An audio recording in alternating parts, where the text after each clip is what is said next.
And we move directly out of memorials today into a wider interpretation of the past and legacy, and maybe from connections to disconnections, I'm not so sure, to ruptures. We'll see. We've got some interesting conversations today as well, I hope. And welcome back. And I think Steve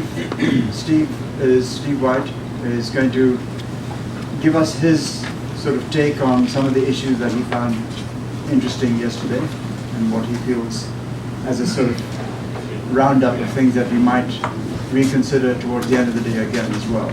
And then Renata will give her presentation. I'll just kind of highlight some of the points that I thought each of the speakers made, in case we forgot everything after Charlotte. And Hassan kicked things off with an overview of stewardship in the new landscape, particularly from a now that we are in a post 9/11 world, and continuing theme of Hassan's always looking at where do we come from, where do we go. Particularly, we're in a situation where we are faced by challenges based on destruction and revolution and trauma, whether Bosnia, Tahrir Square, 9/11, the issues of slavery and the various attentions to people that have not had voice. He tried to remind us to keep in mind elements both of tangible as well as intangible heritage. Again, wanting us to look at where are we headed. We're looking at the works, but also the larger cultural questions. Erica Doss addressed very interesting elements of looking at the numerous memorials going on currently, very clearly stating them as revisionist understandings of history. Certainly not in a negative way, but in a diminishing way, but in giving voice to those that hadn't had voice previously. Very clearly identifying that we seem to be so hyper-aware, or even having a kind of mania about demanding representation and respect. Those representations had been also around in previous eras, but had been given form in a different way, on a more heroic level. And now we were looking more at revising history to give voice to those who hadn't been overlooked. And one thing that I thought was I think keeps resonating with me, and I think it's a major topic here, is whose history, or whose histories. She made a point that the things that were represented in these current memorials were not a shared history. They were a history of those who had not had voice.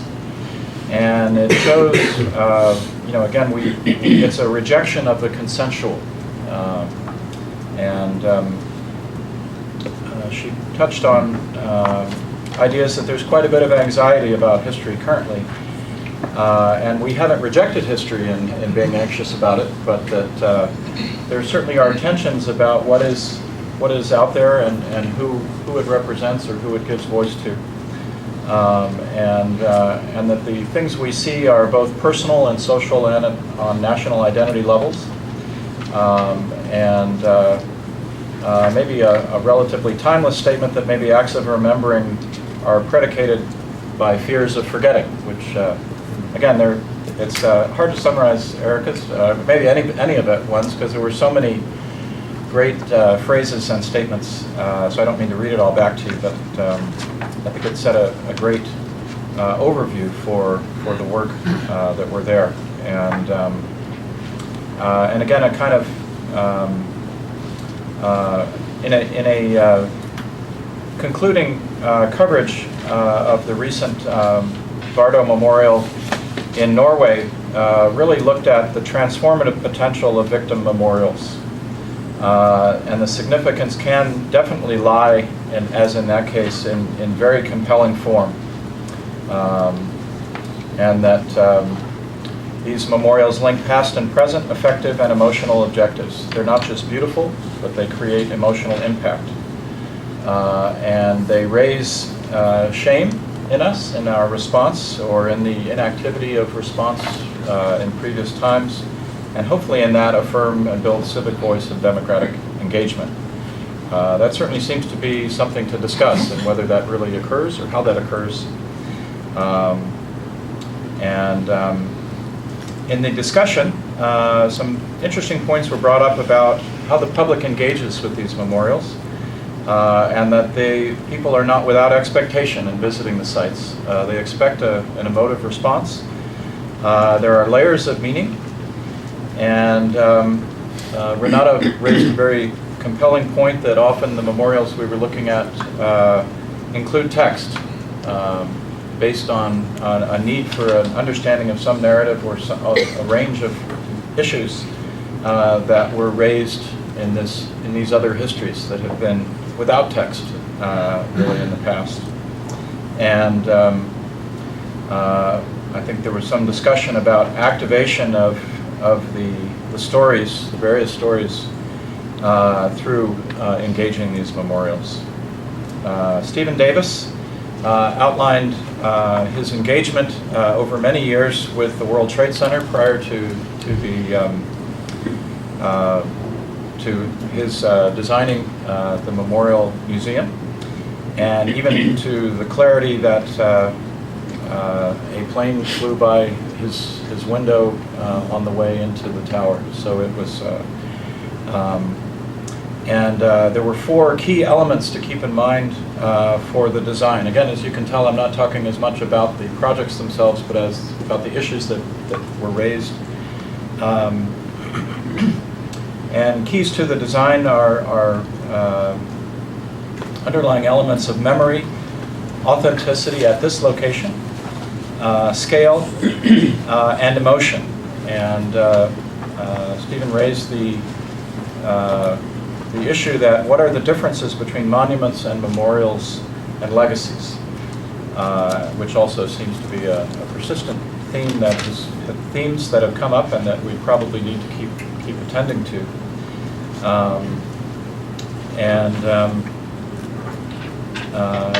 I think a very, very telling statement as you concluded. You felt that despite controversies, much has been accomplished. The tangible results speak for themselves. I think there's very resonant work there, and he looked forward to more discussions of, again, the sort of big 3 of monument, memorial, and legacy. Hopefully we'll keep addressing that. Julian Bonder raised issues about, larger issues about giving space to those who have not been heard. I'm summarizing maybe in a little different way, because I've thought a lot about Julian's work over a long period of time. And in showing the memorial for the abolition of slavery, I think one of the things that I'm always I've been very moved by in Julian's work and presentations is the clarity that the spaces that he and Krzysztof Wodishko have been working on provide space for response and consideration of issues, in some ways potentially without text, or with minimal raising of items rather than a narrative, but things like names or names of ships, and then creating places where people can privately, but in the company of others, reflect on the issues at hand and the potentials for themselves to live differently.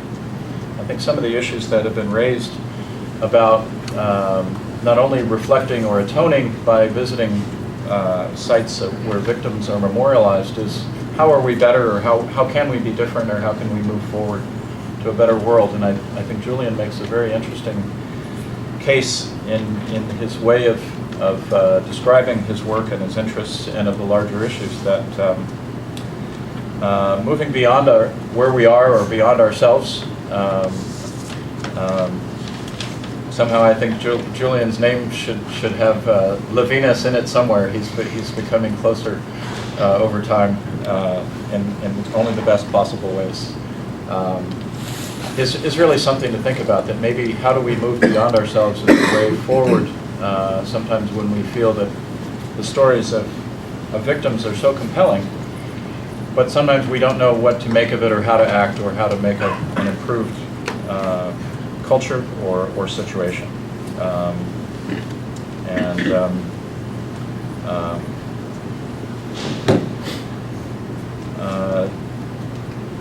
Some discussions that I think at the end that were a little less conclusive. Am I going on too long? I just a couple minutes. I think there were some very interesting phrases coming out of the concluding discussion yesterday. That it's important to remember and reflect on our time, and to consider that we might develop a sense of continuity and understanding, and that somehow all of this is involved with an ethical commitment. I think it's interesting to figure how that happens, or what an ethical commitment means. Is it both? Clearly, it's probably both to the situations memorialized, but also considering what an ethic may be going forward in moving beyond the situations memorialized, when so many of them currently are about victims. Clearly, the issues of whose history sees the light of day are at hand. That was, all of these are kind of quotes from yesterday from the people saying them. And that public space always involves public scrutiny. I think there was a sense raised by several of the presenters that they felt the pressure in doing the work of responding to or being understood by or being misunderstood by the public, or that the work might be misunderstood. And Ian Taberner, who's not here today, gave a very compelling overview where he believed in the Kent State Memorial, for example, which he was involved with, that everyone was represented or could be represented in a memorial, even those who we think are most often the victimizers, the soldiers who shot 4 students. That memorials should somehow include all involved in appropriate relation, which was a very obviously compelling idea.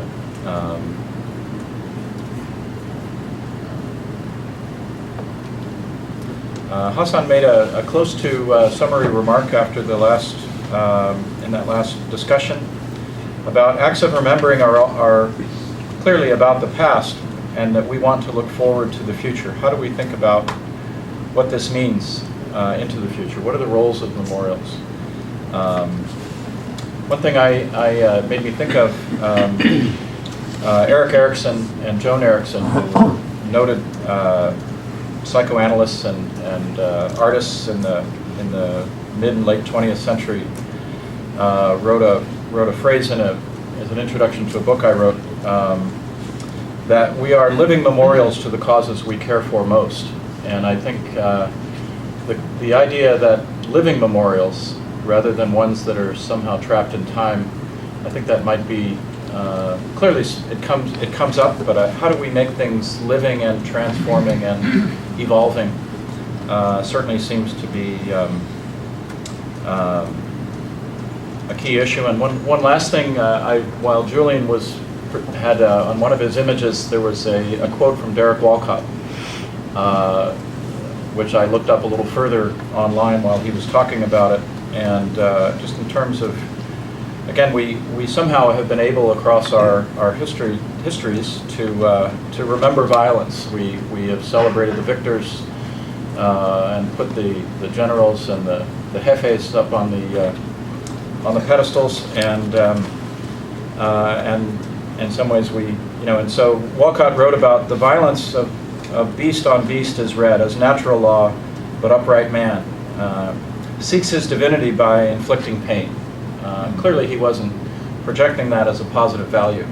He may have been projecting that as what we do, but hopefully our divinity or our transcendence, which all these memorials clearly are trying to address, might be from some other instincts than inflicting pain.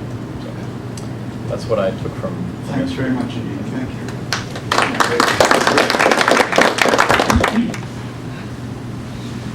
Right. Well, by way of introduction and apology, I will take you quite far afield. I'm going to deal with two different projects, and I've dropped the third one because I thought it would just take too long. So in the abstract, I said I would do three case studies. I'll only do two. That's the first. The second is that I actually will take a macro view of the problem of memory and forgetting. And as an introduction, let me just read you something that I found in the process of working on the first project that I will talk about. This is a poem, a rather long one, written in Arabic, which is called a quintrain, a muhammas, and we found it actually in a particular location which I will describe. But let me just read it. Ask them for an explanation of what has happened, how and why. Were the traces of their edifices erased? Is there anyone who cries to God, who weeps and learns a lesson and turns that knowledge to good? No chance. Fate left no room for regrets. And then it goes on and on. Alas, after them, the Ibadi faith fell into oblivion and their lucky star has set. Our noble troops had their defenses undermined, though there were lions without number, and all backs turned on us. This is a lament that goes on for 22 quatrains. I mean, it's a particular form that actually was written by somebody living on the island that I was lucky enough to study with a group of students both from Penn and also from the University of Tunis over a project that lasted 7 years, and now I'll introduce it in a different way. Let's see. Yeah, that would be great. But I'm going to try not to read because it's just too... Okay, so I started by saying that I would deal with history, geometric, constructional, structural knowledge, and memory, and I think I'm just going to deal with history and memory. And the first kind of history I'm going to deal with is the history of territory. So the project that, as we conceived it, was actually a study of settlement patterns over time.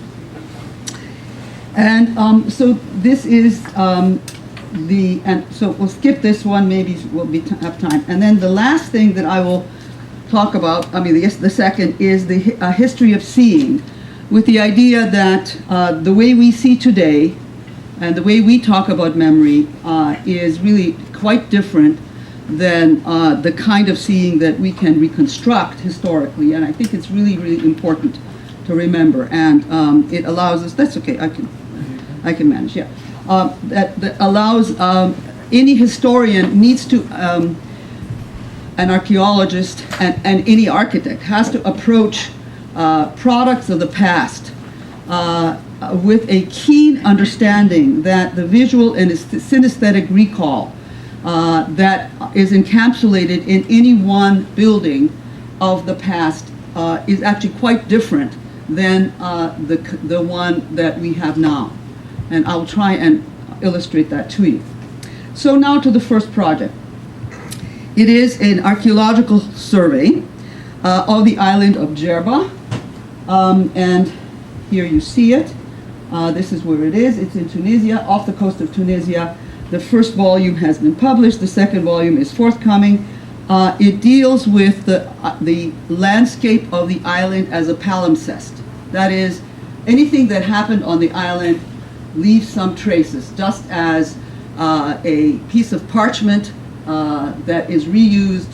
If you scratch off the surface writing, you can actually, it becomes a palimpsest, and you can actually reuse it, and still, for those that know how to look for it, the past of that particular piece of parchment, comes forward.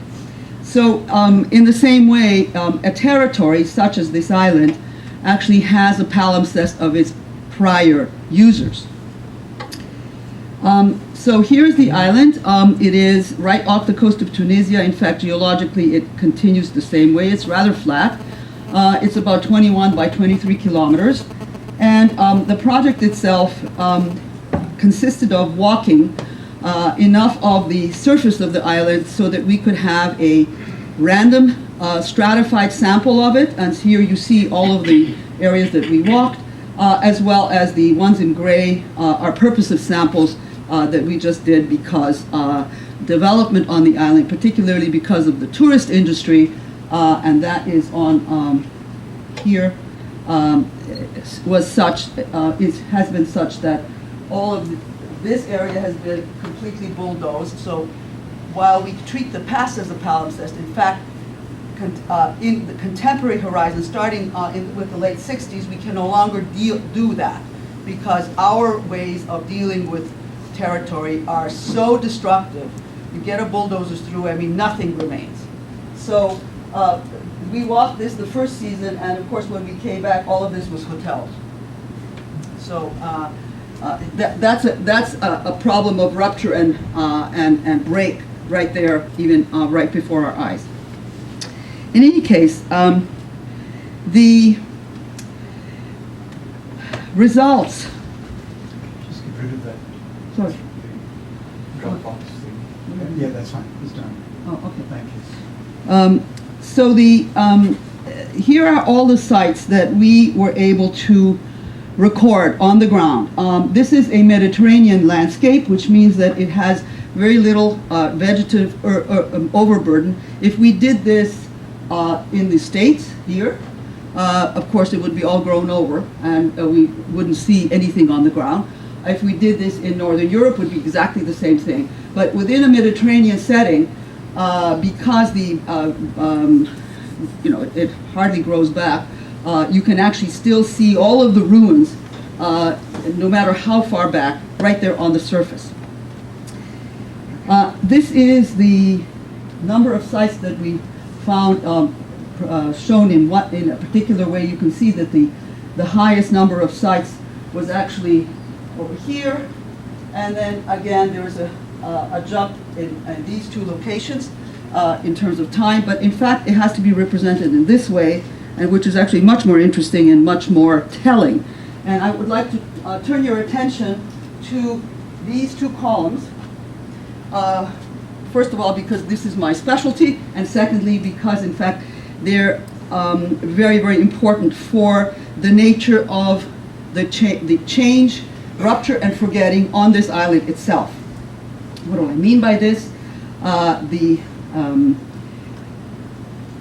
ancient territory of the island had all of these huge towns that essentially were extremely wealthy because they were all involved in the production of purple. Purple is a dye made from murex shells. It has to be processed immediately into dyed goods, and this is what they sold.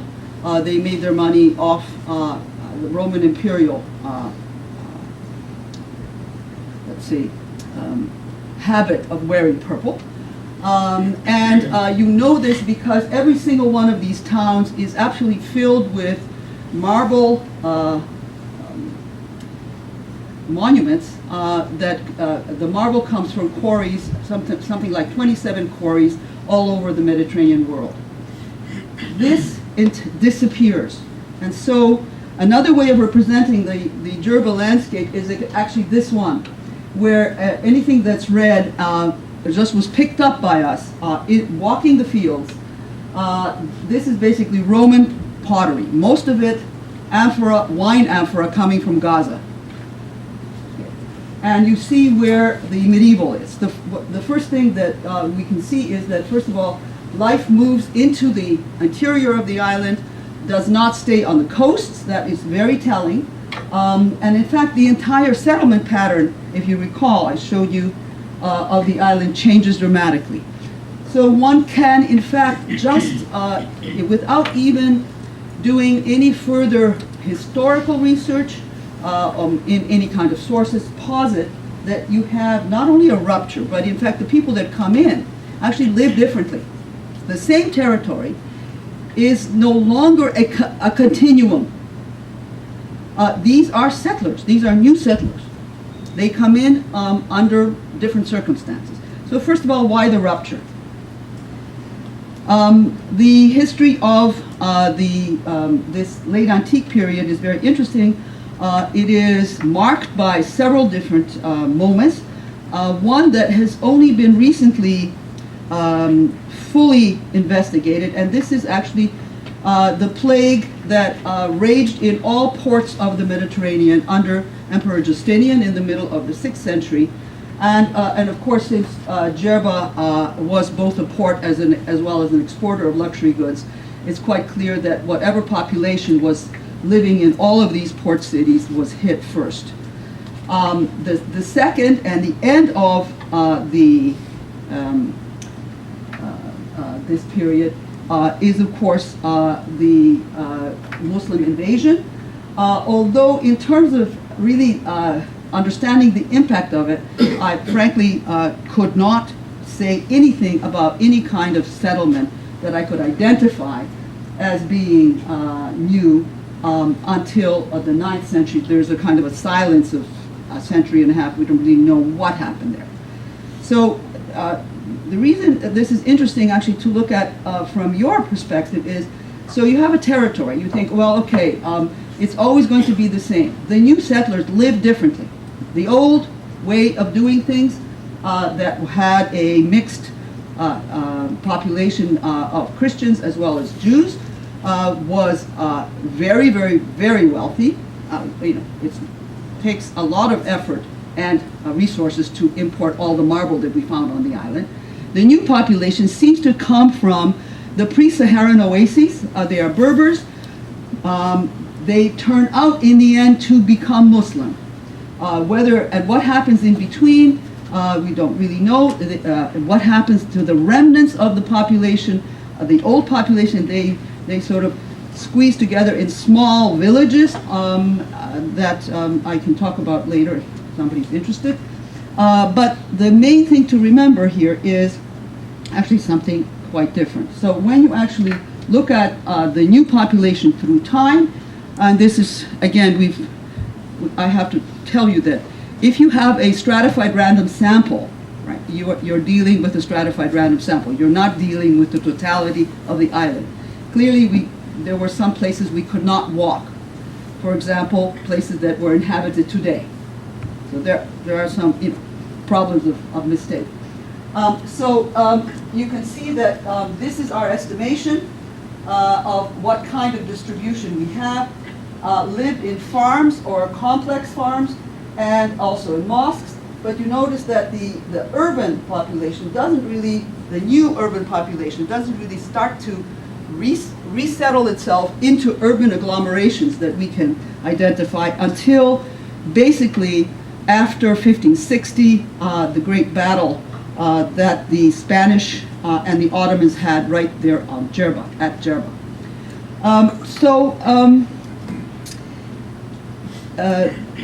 I am faced with a territory that I have to now identify and redefine, and whose character during all of this period I have to understand.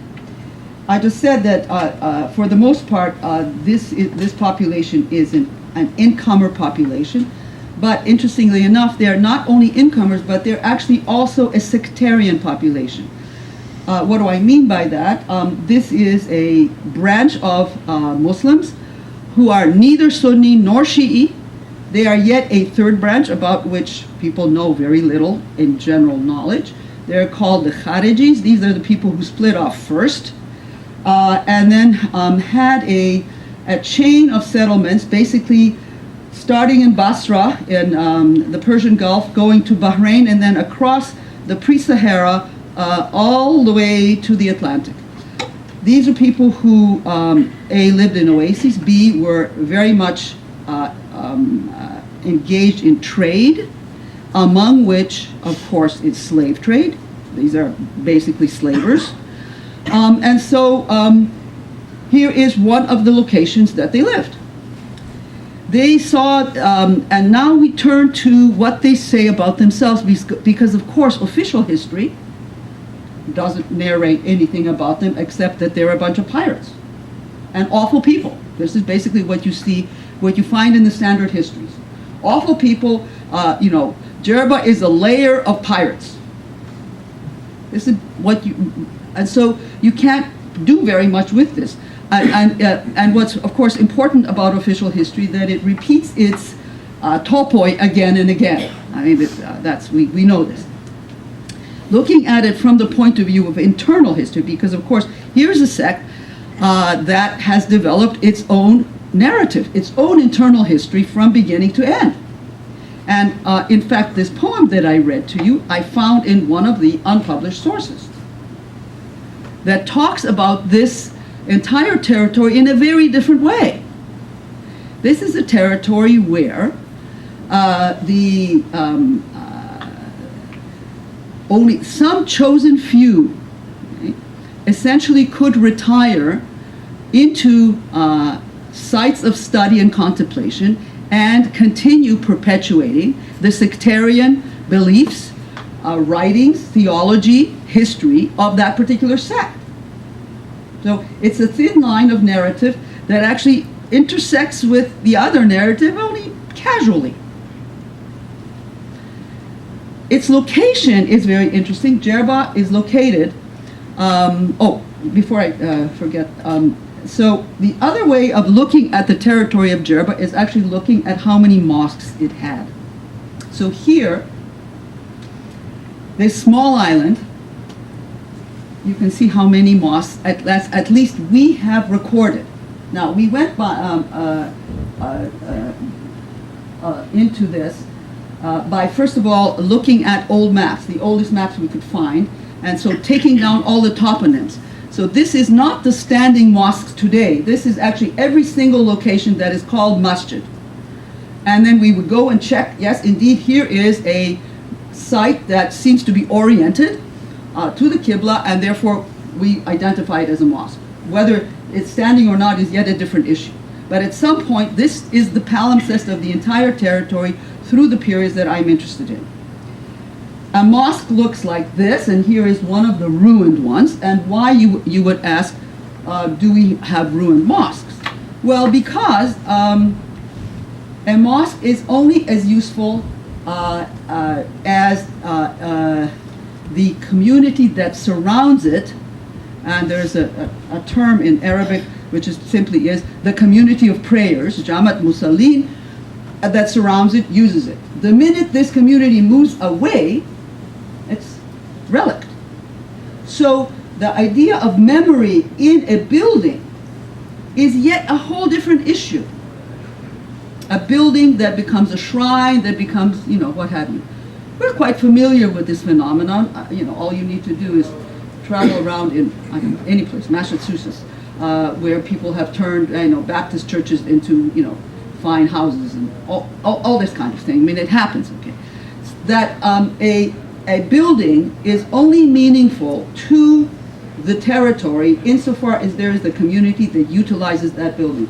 Once it moves away, that it no longer happens unless you have a modern impact of historic preservation that takes a thing like this, and this is actually an image that I took the first season that we were working there. Now, one of the conditions of working in Tunisia was that I had to provide 15% of my field budget back to the Center for Archaeology. They then turned around and fixed this mosque, so today it is a monument. Okay. It's still not used by anybody because, of course, the people around it are not supporting it. But they've made it into a monument historique, whatever that means. It's empty. So part of essentially dealing with this longue durée of history is to try and understand, so how is it that we actually deal with these territories that have palimpsests of past activity? Do we preserve every single archaeological site? Well, it's hardly possible on the island of Jerba where you have this many. Or you at least have to record them to really understand that at some moment, and so here I'm saying the 15th century, before this major lament would have happened, and I remind you this is an 18th century lament. Why is this man lamenting the forgetting of all of these edifices, all of these ruins? Because by this time, in the middle of the 18th century, a major section of this sect that essentially populated this area here, like this, turned Muslim, turned Sunni. That is, they joined the enemy. They joined the majority. And with that, this entire territory becomes depopulated. They move into the towns and join the great prosperity that awaits them when they are part of the Ottoman city system. We have Derbans that have trading colonies in Izmir, in Smyrna, Istanbul, Alexandria, what have you. They, that's it. They join everybody else.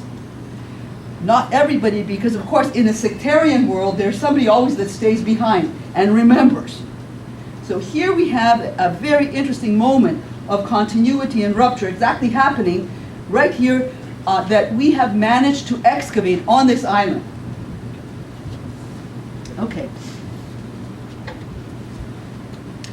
Now, in our various surveys, just to give you an example of what kind of buildings are we talking about.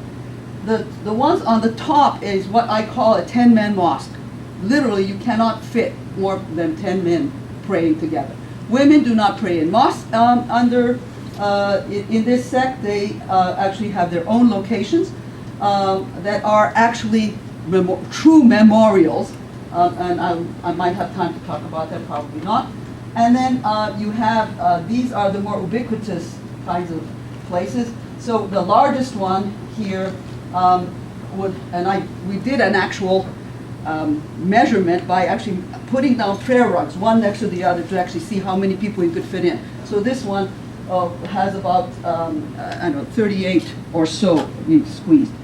So this gives you a sense of both the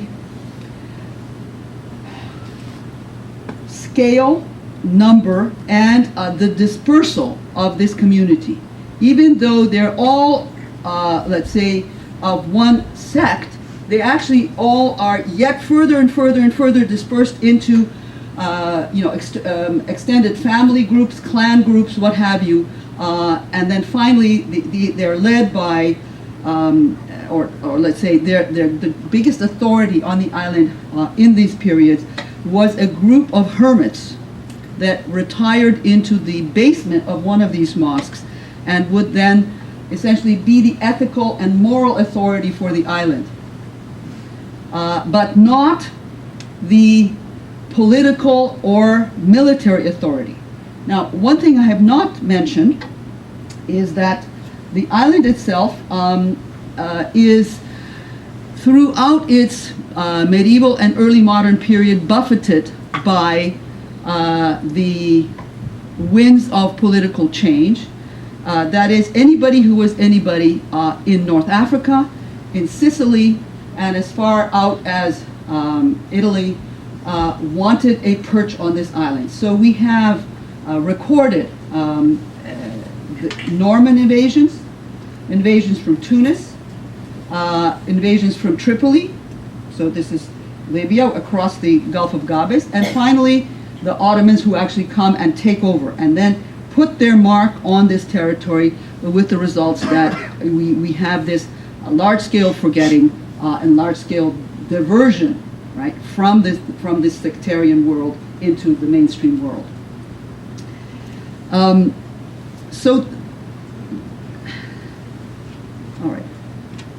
So here is then another part of this poem. I'm not going to read it out loud. I'll have you sort of peruse it. It basically just continues what I'd already written to you.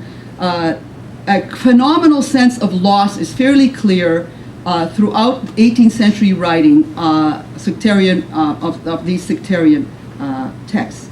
I might say that it is only in the 18th century that we were able to pick up the archival thread. I thought we could find earlier archives, but no.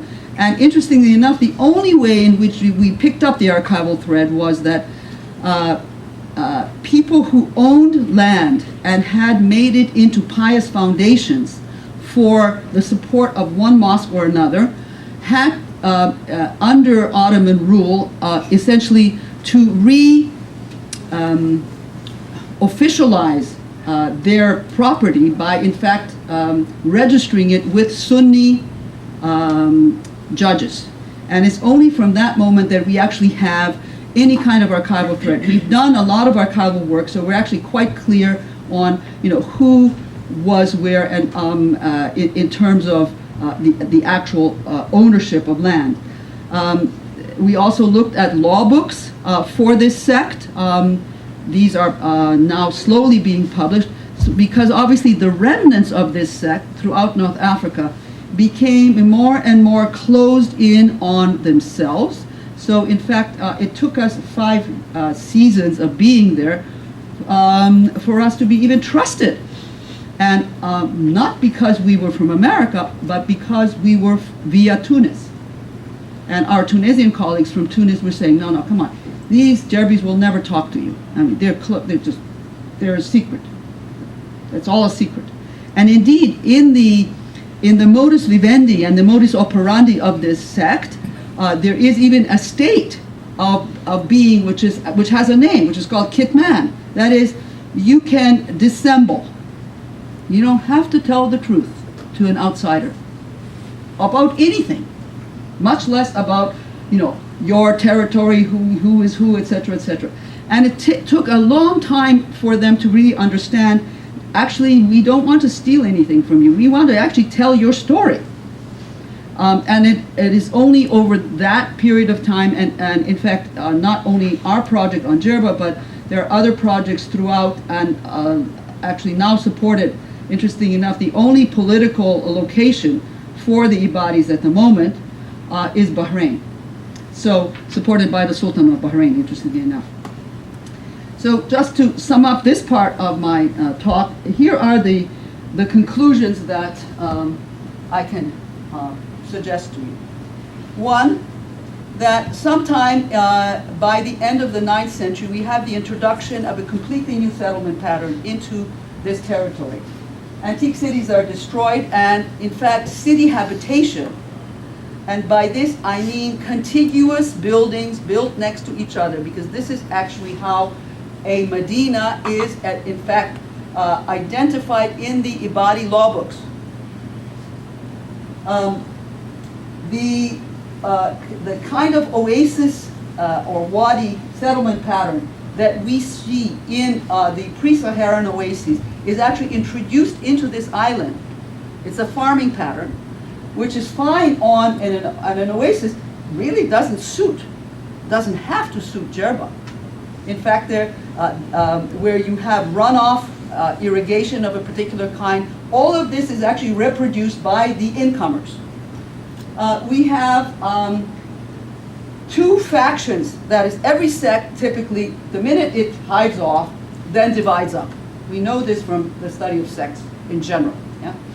So in this case, what is interesting even here is that the Ibadi writing that we were able to recover only belonged to one part of this, the Wahhabi sect. The Nukharis are completely still not visible in history to us. So we have been able, via actually the survey, the archaeological survey, the recovery of these sites, to actually try to restore actually the history of this other faction. This is the faction, by the way, that then turned Sunni. So obviously, its past was erased out of the Ibadi narrative by their, the other faction. We have all of the internal sources are Wahhabi. There is a movement, a wholesale movement away from the coasts. Rural life is basically I've already explained this. Here, this is a technical issue, and this is, I don't know how many of you are aware of this, that in the organization of, if you want, a primordial Sunni community, the community comes to pray together in a mosque, which is called a congregational mosque, the Masjid al-Jami'. This means that, and this is where you actually hear a sermon, and this is where you have an imam, a sermonizer, a leader of the community that gives you indications of how to live. The Ibadis, the Wahhabis said, do not have congregational mosques because they do not have a just imam. So they're now reflecting their own sectarian reality in the reality of the 11th or 14th or 15th or whatever century. So in fact, there is no mosque, there was no mosque on this territory that was ever called a congregational mosque. But the mosque sites actually are de facto community centers. They also act as water distribution centers. They are, for the most part, those on the ridge around the coast are lookouts. So they have a kind of a sectarian and defensive function at the same time, and that these hermits, the Diwan al-Azaba, I've already explained your role. This is all in the face of constant political and military assault from the outside. For example, the main forts on Jerba, there is a northern one and a southern one, I don't have time really to get into it, have their cannon holes pointing out into the sea, but also into the territory. And that pretty well defines their relationship. So the military is always from the outside. Everybody there lives in one way or another with one eye open to the military, and then in between, right, being traders, pirates, raiders, what have you. Okay. All right, so that's one kind of project that one can do with history. Here's another, and it's a very different one. This one deals with the history of seeing.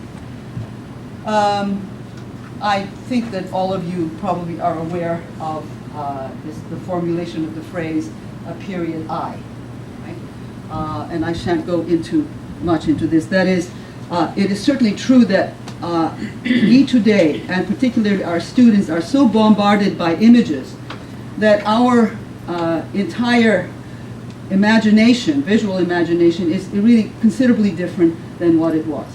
So in order to reconstruct for them and myself what is it that actually we are seeing when we're looking at some kind of a monument, we have to peel away the layers in some ways. So this project, unlike the archaeological project, which was a large-scale organization, we had 40 people a year walking, everybody walking, five-man teams walking back and forth, etc., all of this organizational stuff. This came out of actually a course in architectural history that I taught.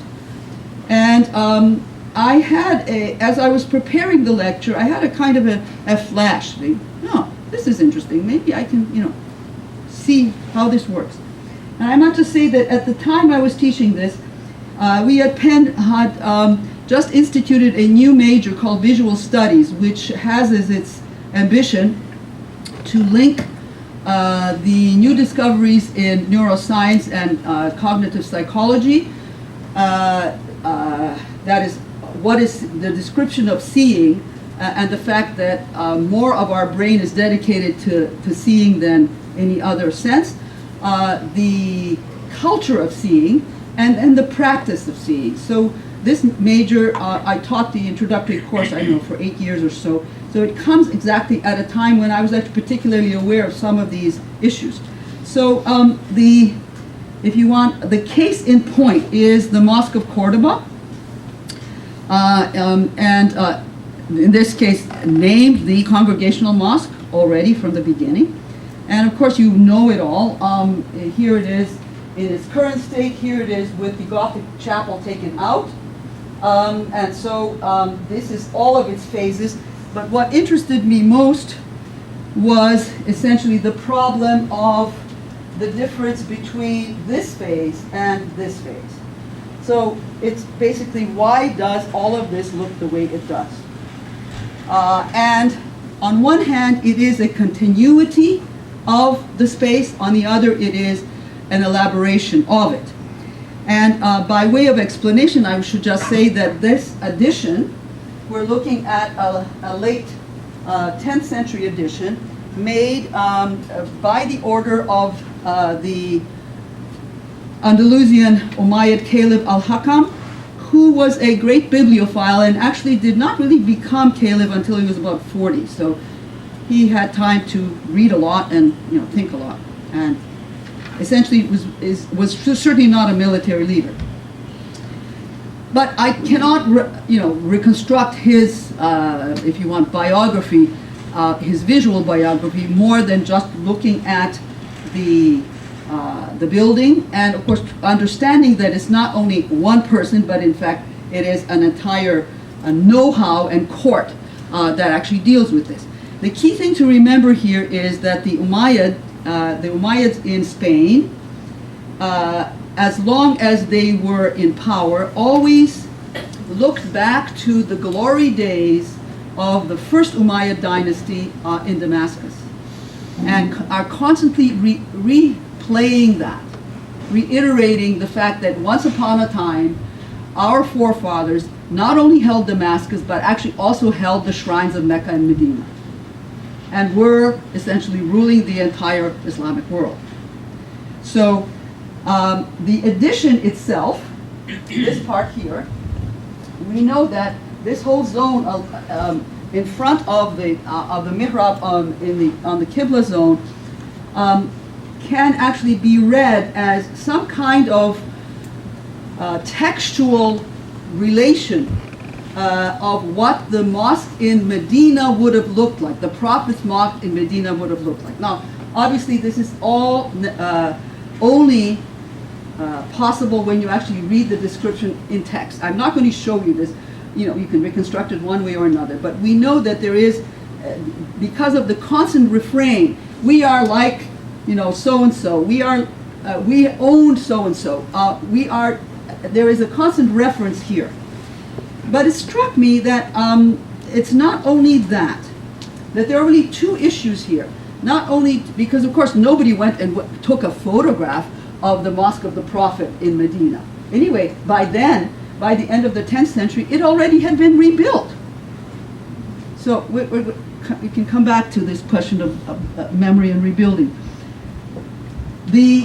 What was important is that the addition had in it, and I'll show you in a minute where we are, here and here, screens that are polylobed. And people have written all kinds of fancy prose about what is this polylobe screen, how it's constructed. Yes, it has all of these polylobes, etc.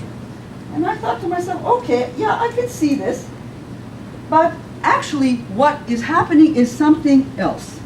And now I'm going to try and show you how at least my suggestion. And so far I've been working on this now with my students for 1, 2, 3 iterations. Here is how the old and continually reproduced interior of the actual entire building looks like this. Not like this. Okay. So this is this vast hall, and when you look up, and particularly as you move through it, what you are seeing in a synesthetic, let's say, experience, because of course when we move through space, we don't see it perspectively, we see it as it falls back behind us, right? We're walking through and it falls back behind us. This is what you recall is just the segments of these arches. So this is in fact a summary of this experience. And now I'm going to show you why I think so. And just to even clarify it more, we also have to understand that the lighting under which we see and also show these monuments today is completely false. right? Because it's lit up, for the tourists. So here is a picture taken by one of my former students who, this is before they turned the lights on. Even even this looks different. Everything looks different before they turn the lights on. And turning on of the lights is a major act. But we don't understand it this way, and also the way in which we show buildings to students when we teach about them are, they're basically constructs of our own technology, in a way. Okay. So now I'm going to show you the two little things that we did here. Let's see.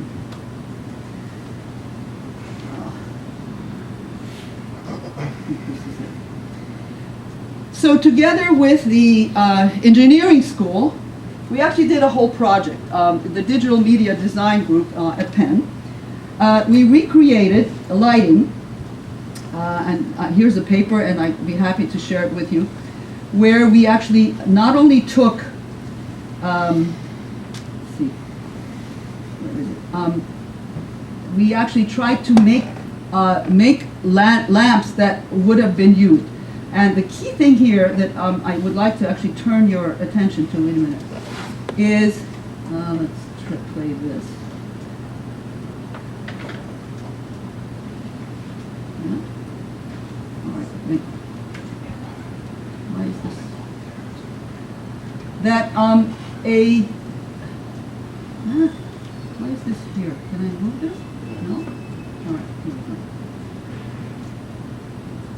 If you take a lamp, and archaeologically we know that these are the lamps that were used, then and fill it, and here maybe I can show you this better.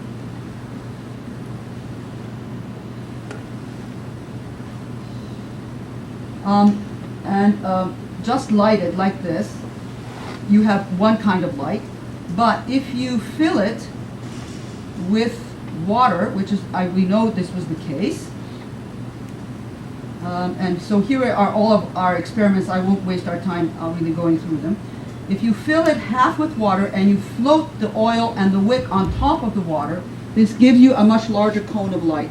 So in order to actually replicate the conditions under which this interior was in fact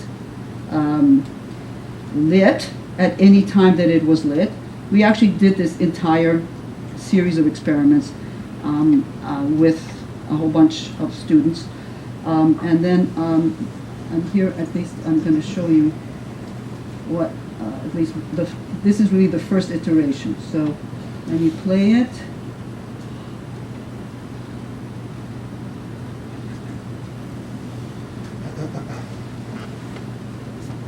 okay, so one problem was when we did this is, of course, when we plugged it all in, the the program itself showed the floor as being reflective, of course, and that's wrong.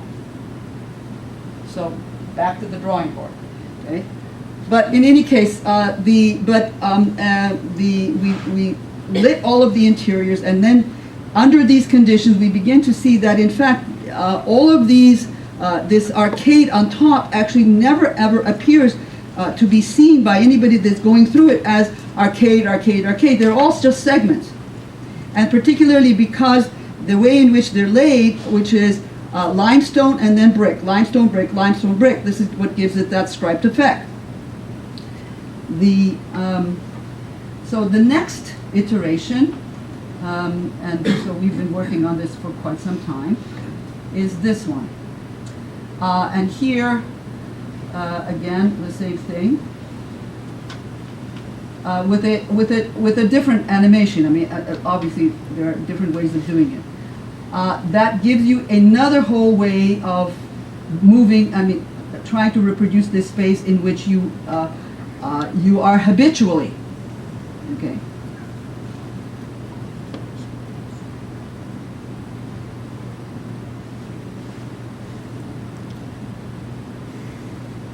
one problem was that, for instance, we are still playing with is this boundary. Because, when you have the lumens, when they fall, I mean, do you actually express this boundary in a hard line, or do you actually make it fuzzy? All of these kinds of problems are obviously there. So let me get out of here. Okay, so we started out by using Maya. Okay, let's go back to the show.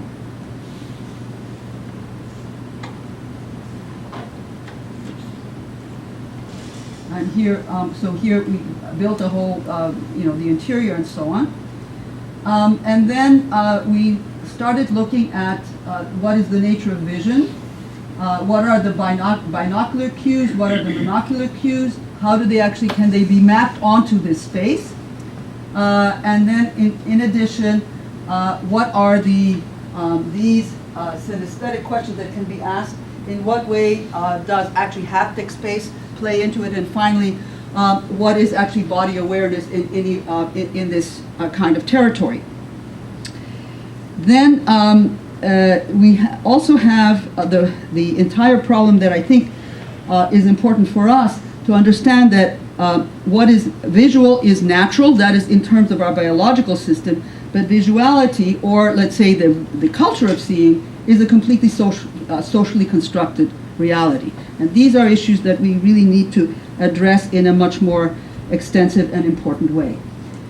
So in some sense, you have the difference between optical and conceptual. We have essentially made an excursus into looking at, the nature of, how one sees light and dark. And here, I'm just showing you these two as a kind of an indication. Yes, we've done this homework in case somebody's asking. But effectively, the first iteration was okay, but we had problems of lighting and also haptic direction. That is, how do you actually see this space? Do you come in from the side? What do you actually do there? The second iteration, I've already talked about these caustic cones. And then the third iteration, which is, and the caustic cones were better, but we're still, I think, incorrect in terms of rendering. And now the third iteration, which we're working on, gives us three different possibilities. And here I'm just showing you the three ways in which this can go. One is utilizing light cache. The other is utilizing V-ray. And the third is utilizing irradiance. So all of these can be, in one way or another, utilized as a way of. And then the fourth one is mental ray. And frankly, my favorite, and I think the most correct one, is this. Now, in addition to this, what I need to do now is to understand the actual calendar of the use of this space. So obviously, it's going to be different for the major holidays when the entire space is lit up. It's expensive to light up this kind of space. It's huge. So you're only going to do it for particular times, not all the time. For the major congregational moment, which is the Friday, what is lit up? Is it only this main aisle, and the other places are dark? Is it the main aisle plus the Qibla direction? Is that the correct way to actually show and talk about this particular building? So here are, if you want, all of the ways in which I am thinking about territory and monument. And I think I'm done. Thank you.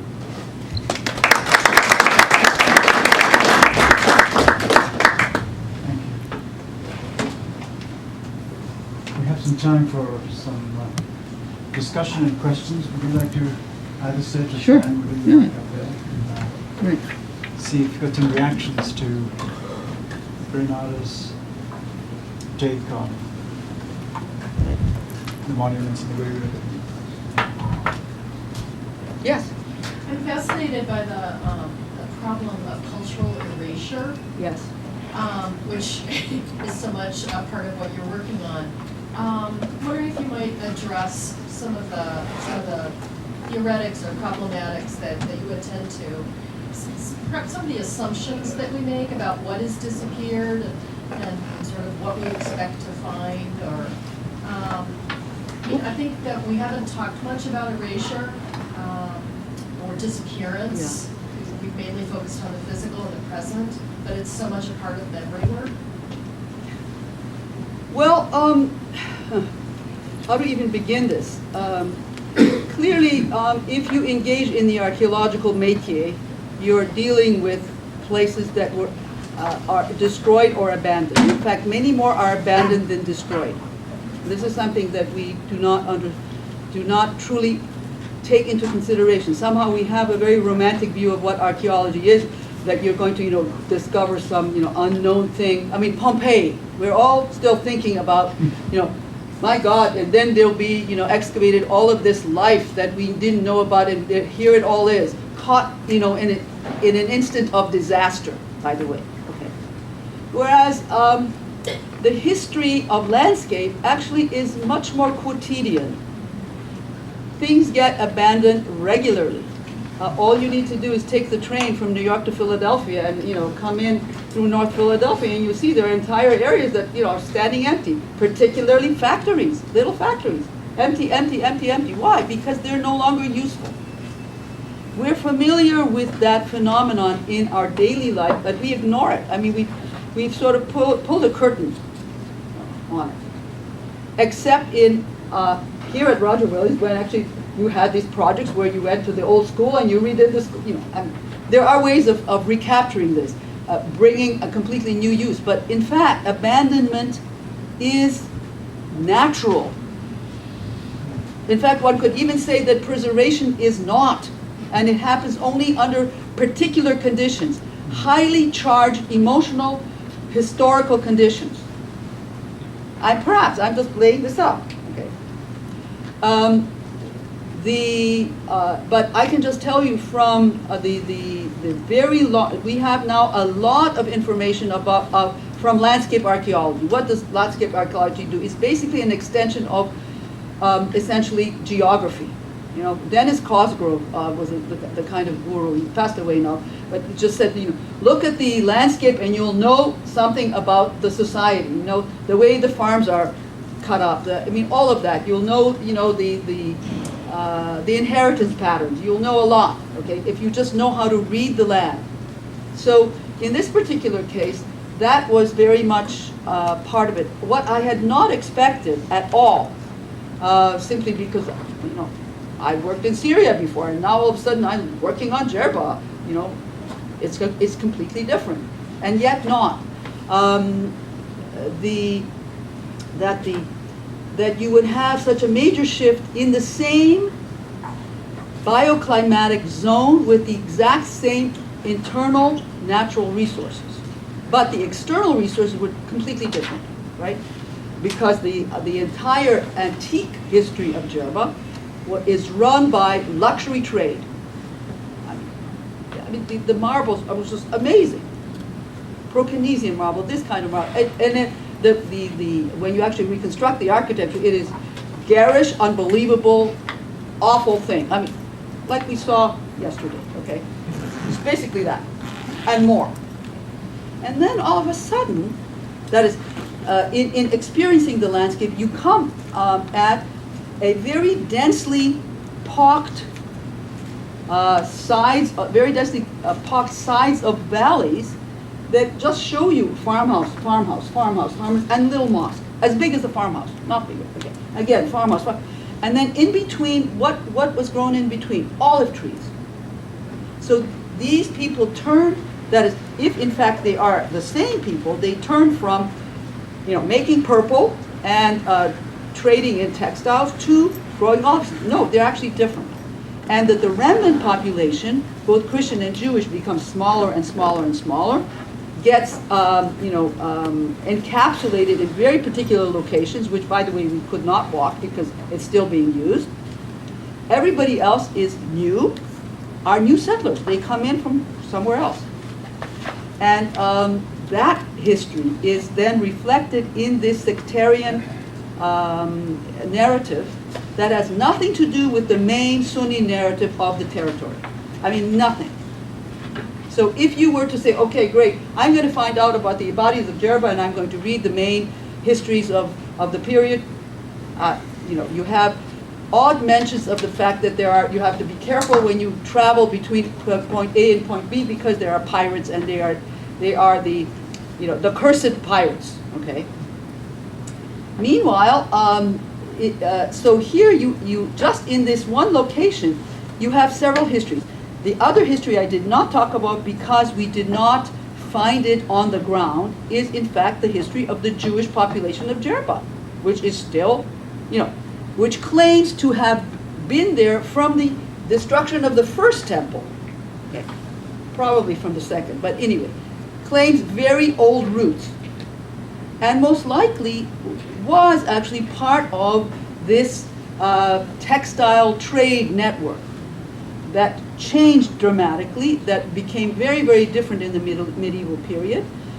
It was they still maintained some kind of a textile connection, and essentially started to grow indigo to actually color the textiles. The purple, so it's very interesting. This purple know-how, purple making know-how died during the Justinianic plague as far as we can reconstruct it, which in itself is, whoa, yes, and because it was a specialist population, you can imagine that this happened.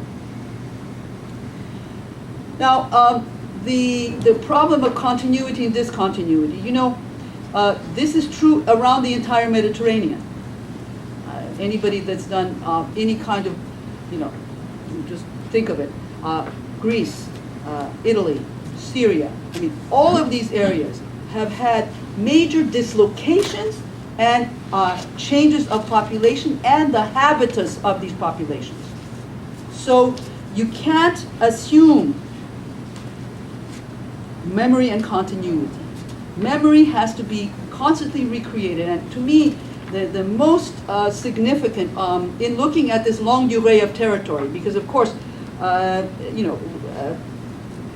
we're looking at centuries and centuries. We're not looking just in our lifetime. That the only way in which memory is continued is through an internal, in this case, and of course this is pre-modern, sectarian narrative or majoritarian narrative, and they're not the same.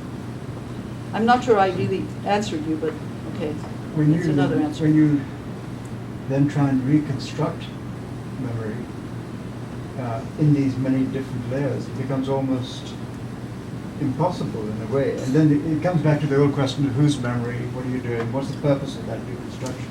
What are the narratives that are being told? For instance, when you said the mosques were abandoned, right? Yeah. One place, or the place was abandoned, and they moved. And I kept on thinking, does that then affect the way we think about this term we've used yesterday, authenticity? Is it no longer authentic? Is it no longer have any meaning for us? And what is it that we're trying back to preserve? What is this reconstruction about? Which sort of suggests that, I'm not sure it's just the Mediterranean, I'm sure it occurs in Well, many I other was societies. referring to No, you were, the no, territories I know well, and also So the I ones wonder. that would be visible to this kind of method. Right. Because obviously, if you're doing the same kind of survey of landscape in landscape archaeology terms, I know in Finland where they have done it, you have to use a very different. You can't do just walking territory. You have to use infrared. There are just different ways of dealing with this. But to go back to your question, well, you see, much archaeological pursuit, and because I'm also a curator at Penn in the museum, we now have a center that actually looks at the problem of preservation of historic archaeological sites. And we know that in the construction of a national narrative, whatever it may be, archaeological sites play a very important role. Israel cannot be without Masada. That's the story. And there it is. And it's constantly reiterated, and it's part of one kind of narrative. And so here you are. And so now the issue is, okay, so we're publishing all of this, and now the question is, okay, so in every one of these abandoned mosques should have a little plaque saying abandoned by the Nukhari faction who turned Sunni, okay, or what? Just saying here was a mosque site or nothing, right? So you have these choices. but actually the truth of it was that there was a whole group that clearly lost out. And so actually this got me looking at what is the nature of factional conflict within a sect. And you could do this by looking at Baptist sects or you name it, Lutheran sects. It doesn't really matter.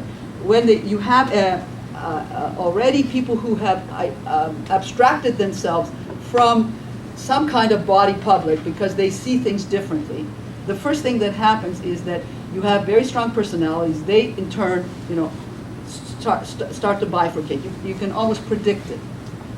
So if this is the case, then do we try to reproduce and make public and make hay on, because basically making public, I can just publish it and it can just go and lie quietly somewhere in the library and nobody will use it. I mean, that can happen. But then, make public and, do a kind of a marketing campaign on this, or we just present it, say, okay, here is one kind of history, one that is reconstructible via this method. This is not the entire story. And had I not found that lament, I would not have known that, there was a lamenting of the past, of this entire exodus from this sect. It's not. And it couldn't, and then I would not have understood this abandonment of this entire territory, which of course is fairly clear. You can see it by, we were able to date the moments at which all of this zone simply becomes abandoned. But I know where they ended up. They ended up in the cities, in the main settlements, and then abroad, making a whole other network. Yes? So in terms of the treatment of the built heritage, the mosques, the restoration, to what extent is the local population involved? What does the local population think about the information that you're uncovering from the past? How do they think that the monument should be treated? What should be done with this past? Should it be buried? Should it be resurrected in some sort of form? Well, you're looking at a very dynamic situation. I'm not sure you've been following the events in Tunisia. So here's yet another whole story, and this is the following. That already on Djerba, all of the Ibadis on Djerba, at the time of the whole struggle for independence, actually supported the other person, not the one that became the president, the long-standing president. Okay, not okay. So the entire early history of the Tunisian Republic was a moment during which the territory of Djerba was neglected, purposely by the central government. That's the first answer.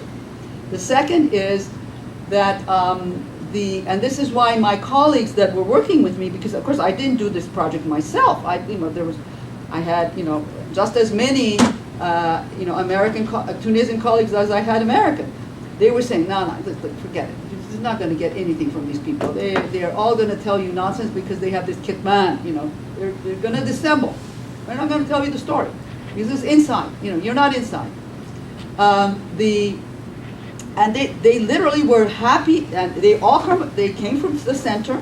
They were looking at this territory in a very etatist way, yeah.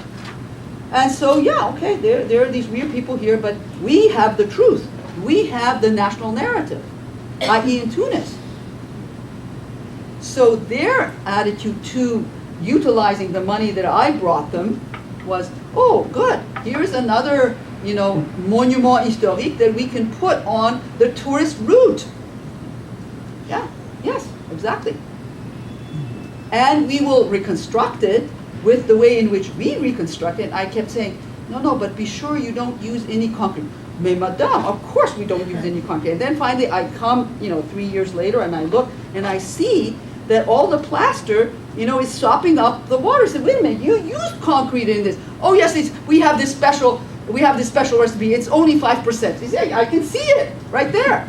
So you know, you have yet all other, as was referred, there are all these local issues that come up no matter what kind of project you get.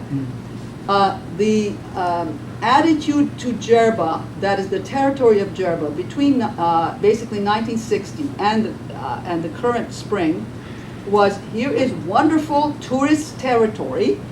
Let's just build as many of these humongous hotels, and we're just going to push in the German tourists. They're going to come and be, you know, all these package tours. I didn't even show you any of this. This whole zone, you know, it was simply that, just hotels. That's one attitude, and the other is okay that archaeological monuments are important because they're Roman, and the body stuff not important. So now I come and I face them with this history of territory, and frankly, you know, well, maybe yeah, maybe we have to deal with this, but maybe we're not going to deal with it.